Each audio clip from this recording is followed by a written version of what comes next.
The recycled air of Kepler Station always smelled faintly of ozone, and someone's failed attempt at brewing real coffee. James Cartwright had long since stopped noticing it, though visitors invariably wrinkled their noses within 5 minutes of arrival. Today's visitors were doing no such thing, primarily because the Ithari didn't have noses in the traditional sense.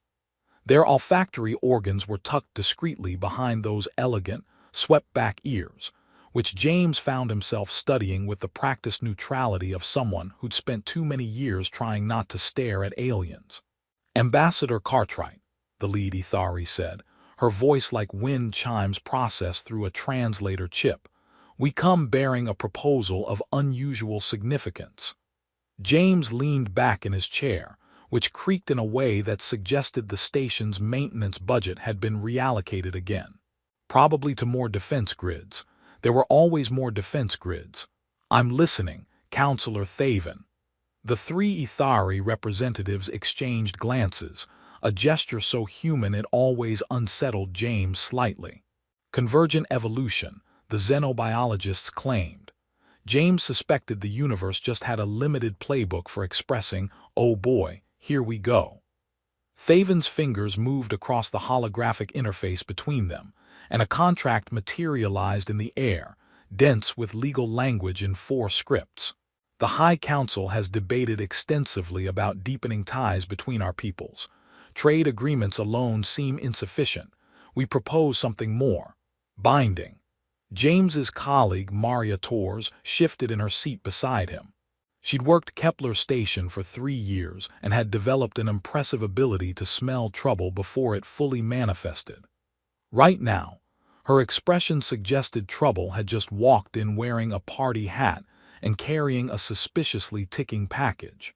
"Binding in what sense?" James kept his voice carefully level. "A partnership," Thaven continued, "between one of our own and a human representative. A demonstration of unity, of mutual respect, of our willingness to truly integrate our civilizations." It sounded reasonable. It sounded almost nice, which meant James was missing something crucial. "Go on." The second Ithari, whose name James had mentally filed as the quiet one who probably runs everything, finally spoke. "We have selected an individual from among our people, Kayla of the 7th Stellar House. She is available for such an arrangement." The pause before "available" hung in the air like a held breath. Maria's hand moved fractionally toward her datapad, already researching, which meant she'd caught it too. "And you're proposing this partnership with me specifically?"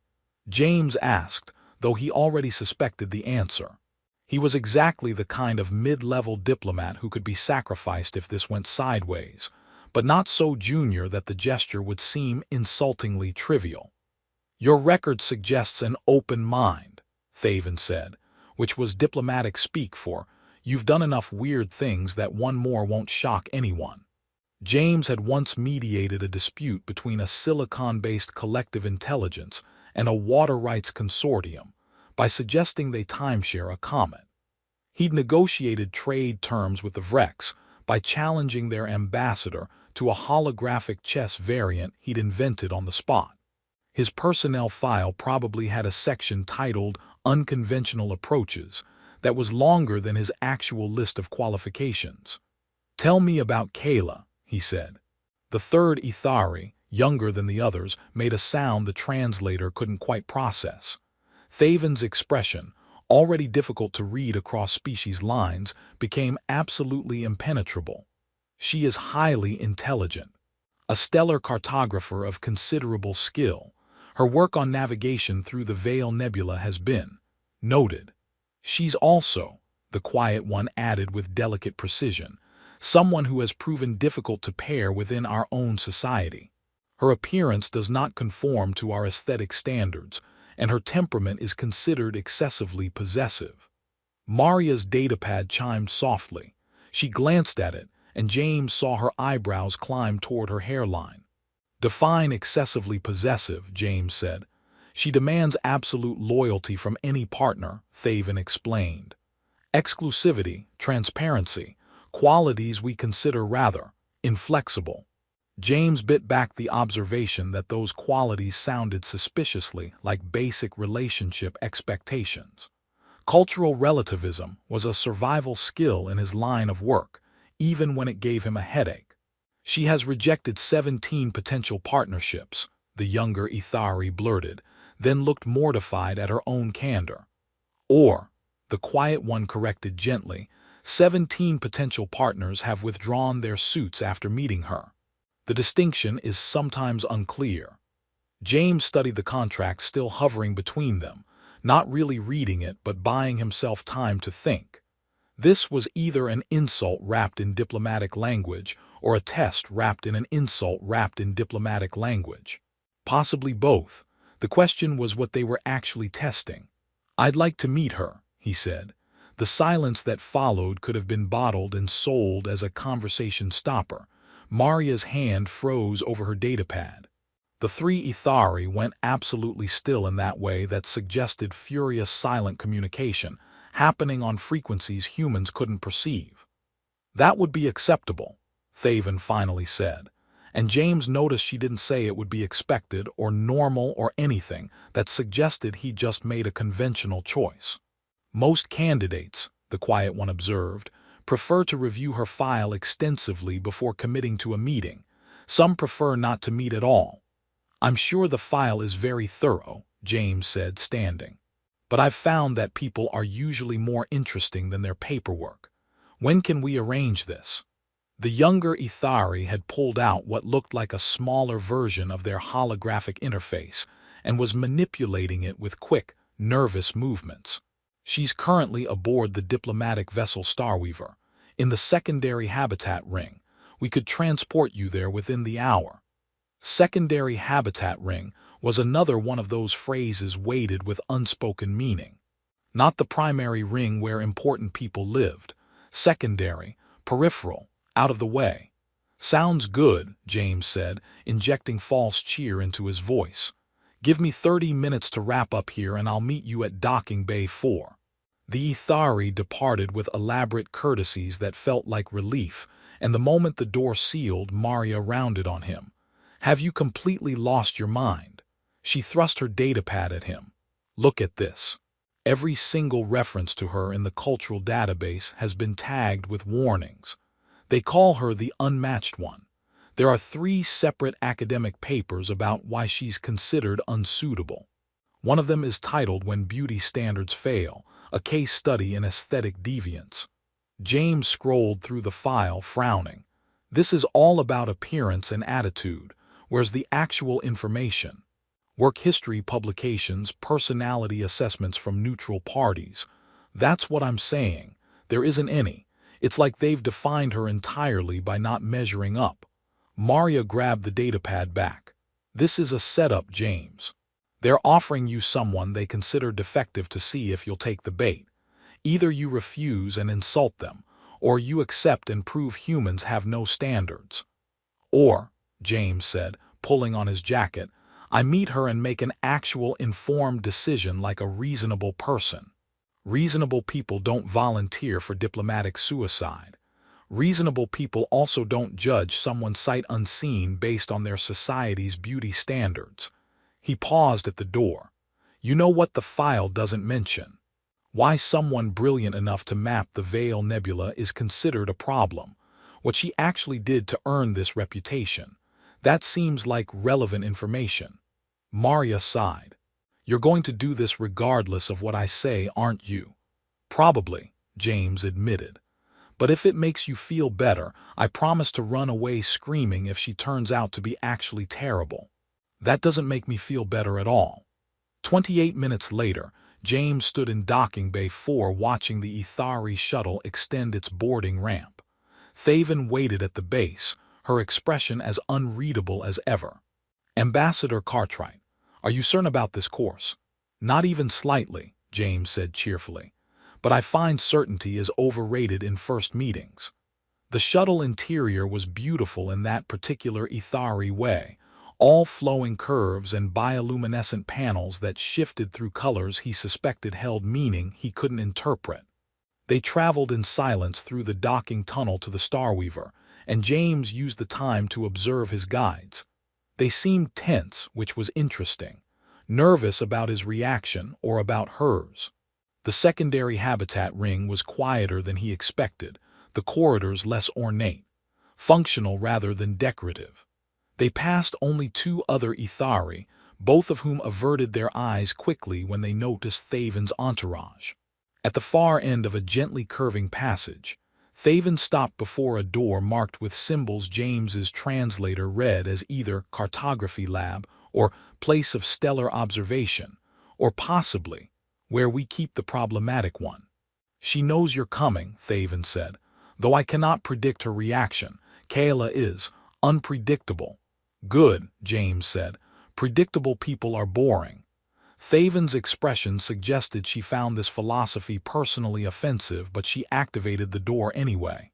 It slid open with a soft hiss, and James stepped forward into whatever waited on the other side, certain of nothing except that his next few minutes would definitely not be boring. The chamber was larger than James expected, walls covered in star charts that seemed to shift and breathe with internal light. Nebulae swirled across curved displays, gravitational eddies marked in colors that probably meant something to people who understood stellar cartography. Beyond, space is big and mostly empty. In the center of it all, seated at a workstation that projected a three-dimensional maze of plotted trajectories, was a woman who didn't bother looking up. James waited. Silence stretched. Somewhere behind him, he heard Thaven shift uncomfortably, which was the most emotion he'd ever detected from the counselor. Still, the woman at the workstation continued manipulating holographic coordinates with precise, deliberate movements. "You can go," she said finally, still not turning. Her voice was lower than Thaven's, rougher, like she didn't use it often enough to keep it polished. "I'm sure you have important council business. Judging people who actually accomplish things, probably." Thaven made a small sound that might have been offense or vindication.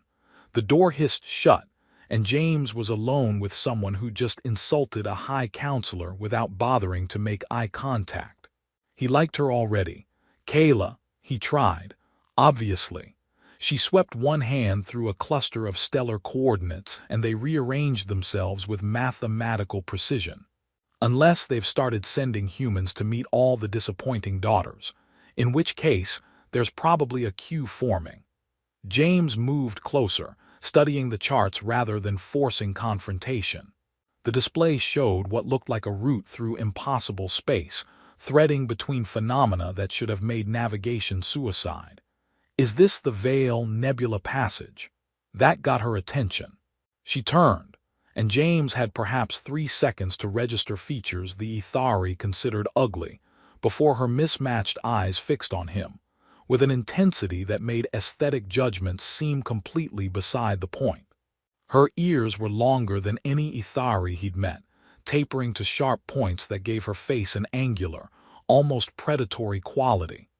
One eye was deep amber, the other gray as ship's steel, and they didn't match in size either, giving her expression a perpetual asymmetry. Her face had harder planes, sharper edges, none of the soft harmony the Ithari prized. She looked like someone carved from different stone than her people, and the sculptor had been more interested in function than beauty. She looked, James thought, like someone who'd been underestimated her entire life and had learned to weaponize it. "You know the Veil Passage." Skepticism dripped from every word. "I know it's supposed to be impossible to navigate without losing half your nav systems to radiation interference and the other half to spatial distortion." James pointed at a section where her route curved through what looked like overlapping gravity wells. "But you found a path. How?" Kayla stared at him for a long moment, and James watched calculations happen behind those mismatched eyes, testing, measuring, looking for the trap. "The distortion fields create interference patterns," she said slowly, like offering food to something that might bite. "Most navigators try to avoid them, but if you map the patterns precisely enough, they become predictable. You can use them like guideposts, dangerous guideposts that will kill you if you're off by 0.3 degrees, but still. That's brilliant. That's my job." She turned back to the display, but her shoulders had changed angle slightly. Less defensive, more wary. So, you're the human they're throwing at me this time. Which are you? The one who thinks he's being noble by not flinching, or the one who's been promised something in exchange for humoring the defective Ithari? James pulled over a chair without asking and sat down. I'm the one who asked to meet you before making any decisions, and who's currently more interested in your navigation work than in whatever my species is supposed to find aesthetically pleasing about yours. Liar, about which part? All of it. But she turned to face him fully now, arms crossed. Humans lie constantly. It's your primary diplomatic tool. You're probably lying right now about lying. That would be impressively meta, James admitted. But actually, I'm professionally curious. I've been stationed at Kepler for 2 years, and we've lost 3 survey vessels trying to map routes through the Veil. If you've solved it, that's not just academically interesting. That's lives saved and resources not wasted. Kayla's expression suggested she was trying to find the insult hidden in the compliment. Your people die because they don't trust their instruments. They second-guess the readings, try to apply intuition where mathematics should rule. Numbers don't lie. People lie. Sensors tell truth. Sensors also malfunction. Less often than people claim. She pulled up another display, this one showing what looked like failure analysis from various navigation attempts. See this. Human vessel, 6 months ago. The captain overrode the navigation computer because the recommended course felt wrong. It felt wrong because it required trusting a trajectory that brought them within 3,000 kilometers of a microsingularity. The computer was correct. The captain's intuition killed 12 people. James studied the data, feeling something cold settle in his stomach. That was the survey ship Mendez. I knew the captain. Then you knew someone who trusted their gut over mathematics and paid accordingly. It should have sounded cruel. Instead, it just sounded tired. James looked at her more carefully. How many times have you tried to share this data with human navigation teams? Kayla's laugh was sharp and humorless. 7 times. I've sent 7 detailed analyses to your Naval Coordination Office. 4 went unanswered.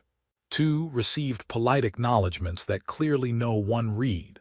1 got a response thanking me for my interesting perspective and suggesting I might not understand the human approach to spatial navigation, which apparently involves dying preventably.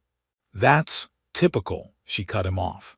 Your people don't trust Ithari data because we're too rigid, and my people don't promote my work because I'm aesthetically unsuitable as a representative. So people keep dying, and I keep mapping space no one will use, and everyone agrees this is fine because at least they're not listening to the ugly one with the jealousy problem. James sat back. For what it's worth, the jealousy thing sounds like a mistranslation of basic relationship standards. That surprised her. He watched the surprise cross her face before she locked it down. You've been reading about me. My colleague pulled your file. It was impressively unhelpful. Lots of judgment about your appearance and attitude, almost nothing about your actual work or what you're supposedly jealous of. He paused. What does that mean in your culture, anyway? Jealous. Kayla's eyes narrowed. You're trying to disarm me with curiosity. I'm trying to have a conversation with someone who appears to be brilliant and angry about being ignored, which seems like a reasonable response to being ignored. James gestured at the star charts surrounding them. Also, I genuinely want to know. Cross-cultural translation is tricky, and I've learned that words don't always mean what you think they mean. She studied him for another long moment, then seemed to make a decision. Among my people, partnerships are fluid. Multiple connections, varying intensities, changing configurations. It's considered sophisticated, evolved. The bitterness in her voice could have etched metal. I prefer exclusivity. If someone commits to me, I expect them to mean it. No side partnerships, no temporary arrangements, no keeping options open. I offer complete loyalty and demand the same in return. This is considered primitive, possessive, Jealous. That sounds like honesty. It sounds like a personality defect that justifies excluding me from normal society. She pulled up another chart, movements sharp with controlled anger. I've been partnered 4 times by people who thought I'd be grateful enough to accept whatever scraps of attention they offered. I wasn't. They complained. The council decided I was the problem. James absorbed this. And the other 13 partnerships, withdrawn before finalization once the candidates met me and realized I was serious about my expectations. Apparently, actually looking like this, she gestured at her face, and refusing to be convenient makes me doubly unacceptable. Their loss, James said and meant it. Kayla laughed again, and this time it had an edge of genuine amusement. You're either very smooth or very stupid. I haven't decided which. Can it be both? That would explain why you're here. She dismissed the charts with a wave and faced him directly. So, let's be clear. The council offered you a partnership with me as a test. Either you refuse and prove humans are as appearance-focused as Ethari, or you accept out of pity and prove humans make decisions based on emotion rather than logic.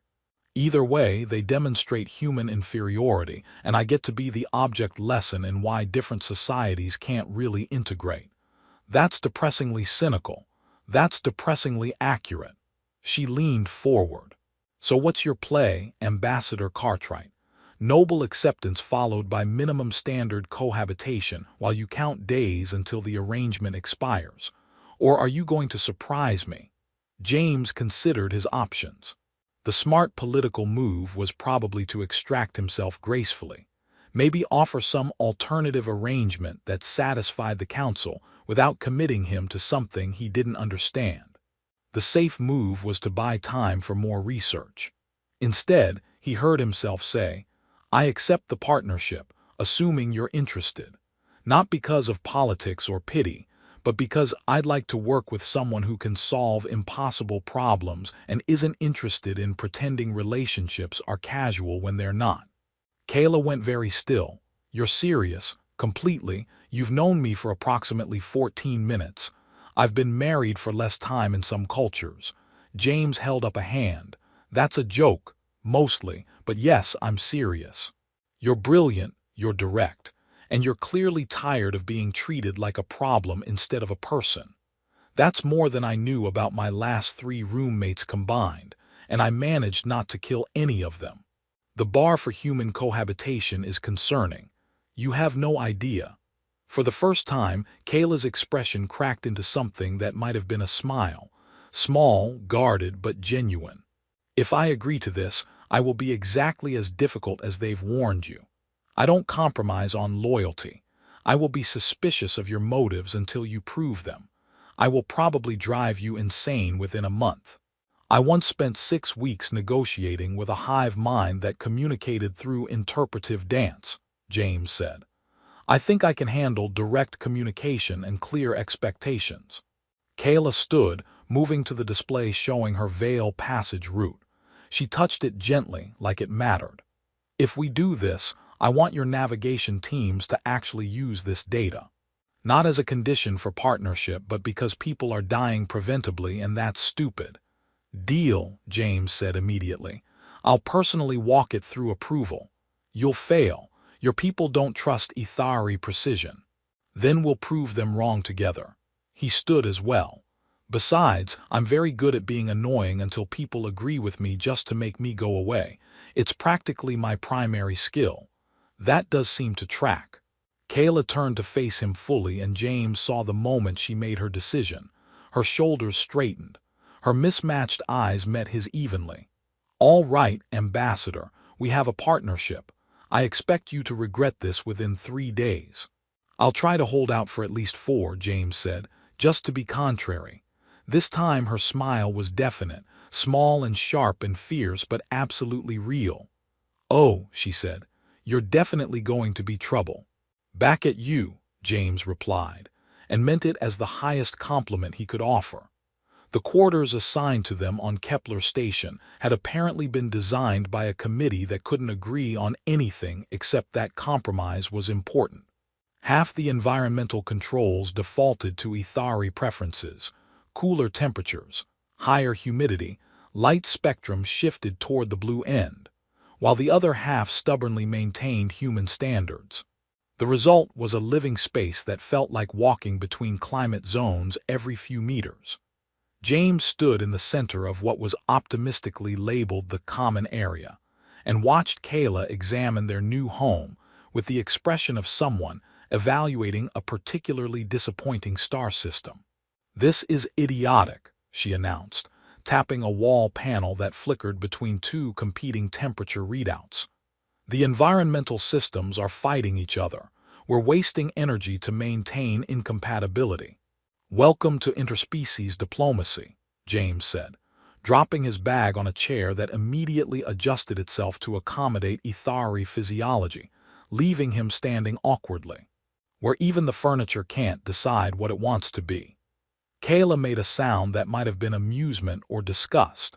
She moved through the space with quick efficiency, and James noticed she was cataloging everything, noting exits and security features, and probably running calculations on optimal furniture arrangements. The legendary jealousy manifesting as situational awareness. "I'm taking the bedroom with better air circulation," she said, not asking. "You snore. Humans always snore." "I don't snore." "You will when the humidity shifts affect your respiratory system. Give it 3 days." She paused at a window showing the curve of the station against star-scattered space. "Also, I'm installing additional security on both entrances. The standard locks are embarrassing. Planning to keep people out or keep me in." She turned, and her mismatched eyes caught the ambient light in a way that made one seem to glow. "Both, depending on circumstances. You're mine now, according to Ethari law. That means anyone who wants access to you for diplomatic purposes goes through me first." James felt a laugh building. "You're going to terrorize the entire diplomatic corps, aren't you?" "Obviously." She pulled a small device from her bag. James had no idea what Ethari luggage protocols were, but apparently they included personal security equipment. "Your colleague, the one who researches, tours. She'll try to monitor our arrangement, ensure you're not being mistreated. I'll allow it, but she checks with me first." "Kayla, you can't require security clearance for my friends to visit." "Watch me." She was calibrating the device against the door frame, movements precise. "You accepted partnership under Ethari terms. Those terms include my authority over household access. Don't accept cultural arrangements if you're not prepared to live with cultural consequences." It should have been infuriating. Instead, James found himself impressed by the sheer audacity. "You're going to make this as difficult as possible, aren't you?" "I told you I would." She finished with the door and moved to the other entrance. "Besides, your people keep trying to schedule meetings with you through official channels, ignoring that you're now part of an Ethari household structure. It's disrespectful, I'm correcting it." James checked his message queue and discovered she was right. 7 meeting requests had come through in the last hour, none acknowledging his changed status. "Okay, that's actually a fair point." "I know. I'm always fair. People just don't like what fairness looks like when it inconveniences them." She glanced at him. "You'll have full access to schedule whatever meetings you want. I just want acknowledgement that protocols exist.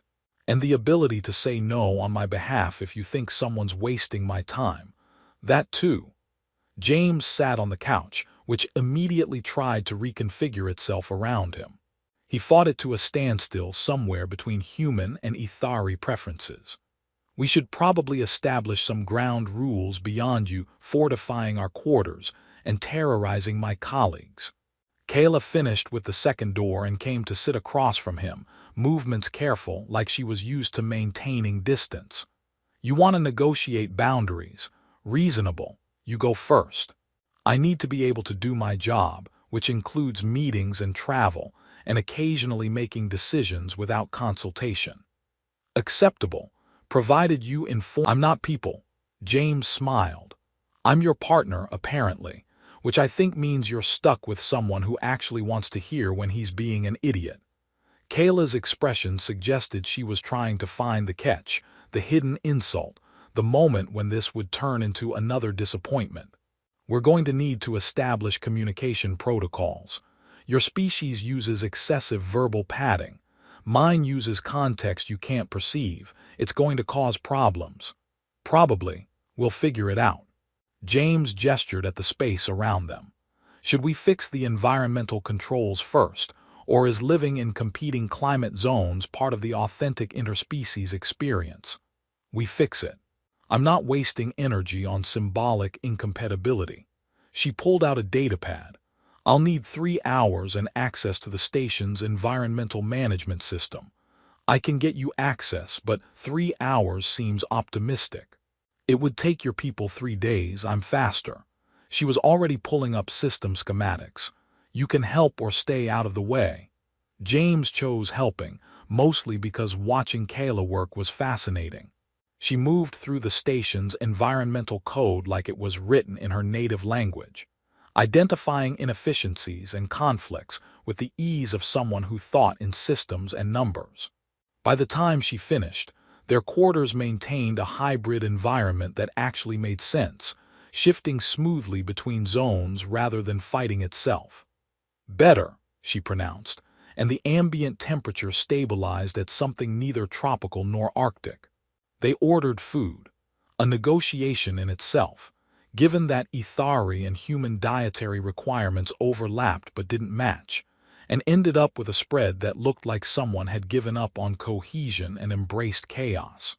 James tried something that looked like fruit and tasted like regret. Kayla ate with methodical efficiency, watching him. Your people sent a message while you were in the kitchen area, she said. Someone named Ambassador Trell wants to meet. Tomorrow early. Trell is fine. He's diplomatic corps, very by the book but not hostile. He's also positioning himself for the upcoming trade negotiations and wants to assess whether your new partnership is an asset or liability. Kayla set down her utensil with precision. I accessed his recent communication logs. James paused mid-bite. You hacked a senior ambassador's communications. Hacked implies difficulty. Your people's security is decorative at best. She met his eyes. I told you I expect complete honesty. That includes knowing what people actually want when they request meetings, not what they claim to want. If you have a problem with this, tell me now. James considered his options. The ethical route was to object, possibly report this, definitely establish clear boundaries about respecting privacy. The practical route was to recognize that he now lived with someone who could apparently slice through station security like it wasn't there, and making an enemy of her seemed inadvisable. The honest route was to admit that having advance warning of people's actual agendas was professionally useful, even if the method made him uncomfortable. I'm not going to tell you it's acceptable, he said carefully. But I'm also not going to pretend I won't use the information. Can we compromise on you only doing this when there's actual security concern? Define security concern. Someone acting suspicious, inconsistencies in their stated purpose, anything that suggests threat or deception beyond normal diplomatic maneuvering. Kayla tilted her head, considering. Acceptable. But normal diplomatic maneuvering covers approximately 90% of your job. I'm aware. We'll figure out the gray areas as we go. James returned to the mystery food, which had not improved. Did Trell's communication suggest anything actually concerning? He thinks you're compromised. He wants to verify you're not being coerced or manipulated. She said it flatly, without apparent emotion. Standard assumption when someone accepts partnership with the defective Ethari. Obviously, you must have been tricked or threatened. That's expected, she cut him off. I told you, this is what my reputation means. You'll spend months proving you actually chose this and people still won't believe you. James set down his food. Then we make it very clear, very publicly, starting tomorrow with Trell. And how do you plan to do that? By treating you exactly like what you are, my partner. Not a burden, not a political liability, not someone I'm humoring. Just someone I chose to work with who happens to be brilliant and terrifying in equal measure. Kayla's expression did something complicated, cycling through suspicion and surprise before settling on wary hope. You say that now.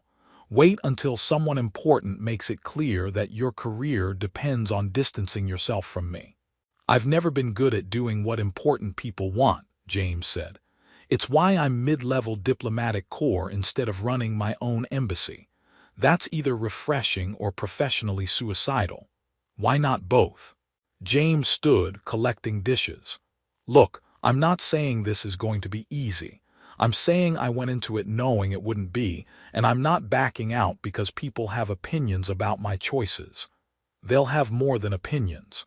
Kayla stood as well, and in the adjusted lighting of their newly stabilized environment, her mismatched eyes seemed less like a flaw and more like someone had assembled her from particularly interesting contradictions. They'll have consequences, professional ones. Then we'll deal with consequences. James moved toward the kitchen area, then stopped.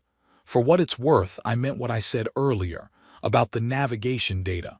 I'm walking that through approval tomorrow, right before I meet with Trell. You'll fail, maybe, but I'll fail trying, which is better than not trying at all. He smiled. Besides, I'm starting to think being underestimated is a strategic advantage. People make mistakes when they assume you're not worth taking seriously. Kayla watched him for a long moment, and James saw the exact instant she decided to actually trust him. Not completely, not without reservation, but enough to move forward. All right, she said. Tomorrow we start proving people wrong. This should be entertaining. That's the spirit, James said, and wondered exactly what he'd gotten himself into and why he didn't regret it at all. The morning started with James discovering that Kayla had already reorganized his entire schedule, rejected 3 meeting requests she deemed time-wasting political theater, and somehow convinced the station's navigation office to review her Veil Nebula data by threatening to publish their previous rejections in a comparative competency study. All before he'd finished his first coffee. You've been awake for an hour and already declared war on the bureaucracy, James observed, reading through the flurry of increasingly panicked messages from various officials. Efficiency, Kayla corrected, working through stellar calculations that made his eyes hurt. Also, your coffee is terrible. I've requisitioned better supplies. You can't just requisition things. I already did. It arrives this afternoon. She glanced at him. You have your meeting with Trell in 20 minutes. I've prepared a briefing on his actual concerns versus his stated agenda.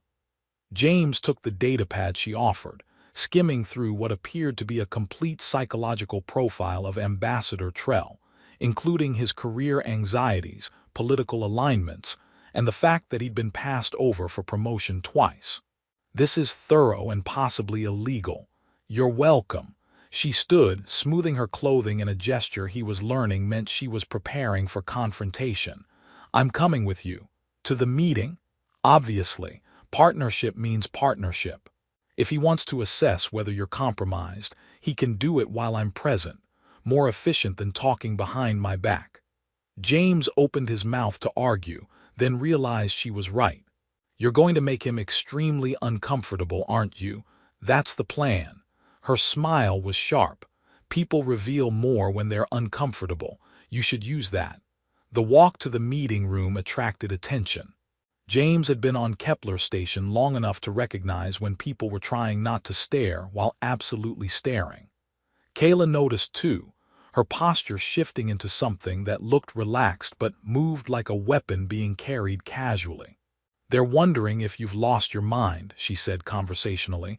Probably. I'm wondering the same thing most days. That's reasonable. Certainty is overrated. She paused outside the meeting room. Let me handle the opening, trust me. Ambassador Trell was already seated, his expression carefully neutral in a way that screamed discomfort. He stood as they entered, and James watched him try to figure out the appropriate protocol for greeting someone's unexpected Ethari partner. Kayla solved the problem by speaking first. Ambassador Trell, You wanted to verify that James hasn't been coerced into our partnership and assess whether I'm a security risk. Let's expedite this. I'm not coercive. I am a security risk, but only to people who threaten what's mine. And James made his own decision based on approximately 14 minutes of conversation and his apparent inability to make safe choices. Trell's carefully prepared diplomatic opening died unspoken. He looked at James, who shrugged. "She's not wrong about the safe choices part," James said, sitting down. Kayla remained standing, a deliberate choice that kept her slightly above the conversation. "But I'm not compromised, coerced, or under any form of duress. I'm just working with someone who's better at navigation than our entire survey corps and who doesn't waste time on diplomatic fiction." "The council offered her to you," Trell said carefully, "as a test." "Obviously," Kayla cut in. "They expected James to refuse, proving humans share Ithari aesthetic prejudices, or accept out of pity, proving humans make emotional rather than logical decisions. Either outcome supports their position that true integration is impossible." Trell's expression suggested he hadn't expected her to simply state the political subtext aloud. "And you're comfortable with this arrangement, despite its origin." "I'm comfortable with someone who sees a problem and addresses it instead of pretending it doesn't exist while people die." She pulled up a holographic display from her personal device, and suddenly the meeting room was filled with navigation data. 3 human survey vessels lost in the Veil Nebula in 2 years, 37 casualties. "I solved the navigation problem 18 months ago.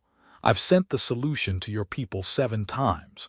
It's been ignored because I'm aesthetically unacceptable as a representative." "That's," Trell started. "Accurate," James interrupted. "I've reviewed the data and the rejection notices. She's right. We've been letting people die because we couldn't get past who was offering the solution." Trell studied the navigation charts, and James saw the moment professional competence overrode political concern. "This routing through the distortion fields, that's actually viable. I've run it 300 times in simulation," Kayla said. "0 failures when the mathematics are followed precisely. 100% failures when captains apply intuition. Your people keep dying because they trust their instincts over verified data. If this is accurate—" "It is," James said firmly. "And I'm pushing it through approval today, regardless of source. If the navigation office has concerns, they can bring them to me directly, and Kayla can address them with actual evidence instead of getting dismissed because she doesn't meet beauty standards." Trell sat back, processing. James could almost see him recalculating political positions, weighing career risk against the practical value of not losing survey vessels. "The Ithari Council won't appreciate you using this partnership to circumvent their aesthetic protocols. The Ithari Council can file a formal complaint," Kayla said. "While they're doing that, humans will stop dying preventably. Seems like a reasonable trade." Something in Trell's expression shifted. He looked at Kayla directly for the first time. "You're not at all what the reports suggested. Reports written by people invested in maintaining my unsuitable status." She tilted her head, shocking that they'd be inaccurate. James watched Trell make his decision. The ambassador's shoulders relaxed fractionally, and when he spoke again, his tone had changed from evaluation to negotiation. "If I support pushing this navigation data through approval, I'll need assurance that future intelligence from Ithari sources will be assessed on merit rather than politics." "You'll need me to keep providing useful information," Kayla corrected. "Different phrasing, same outcome. Can you do that?" "I've been doing it. Your people just haven't been listening." She dismissed the holographic display. "But yes. If you create actual channels for intelligence sharing that don't require me to be aesthetically acceptable, I'll use them." Trell looked at James. "You're aware that formalizing this kind of arrangement will probably end your chances at promotion." "I'm aware that mid-level diplomatic corps who solve actual problems instead of playing status games are more useful than ambitious bureaucrats who let people die for political reasons." James kept his voice level. If that costs me promotions, I'm comfortable with it. That's either principled or naive. I've been accused of both, James admitted, usually simultaneously. Kayla made a sound that might have been approval. Trell stood, and James noticed the ambassador's posture had shifted from evaluation to something closer to respect. I'll support the navigation data approval, Trell said. And I'll recommend establishing formal intelligence sharing protocols that bypass aesthetic requirements. But you should know that the Ithari conservative faction is already preparing objections to your partnership. This is going to get politically complicated. It's already politically complicated, James said. We're just deciding whether complicated gets resolved through honest engagement or through maintaining convenient fictions. After Trell left, Kayla moved to the window, looking out at the vast sweep of space beyond the station. James joined her and they stood in silence for a moment. "You're going to take career damage for this," she said finally. "Probably. Worth it, though. You barely know me.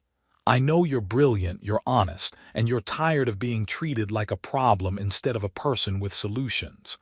James turned to face her. "I know that in 3 days you've reorganized our quarters, terrified half the diplomatic corps, and probably saved lives with data that should have been implemented months ago. That's more than most partnerships accomplish in years."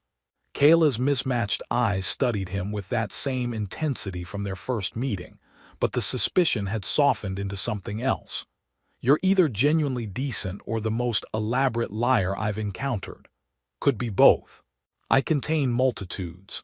She laughed, and it was becoming less sharp, more genuine each time he heard it.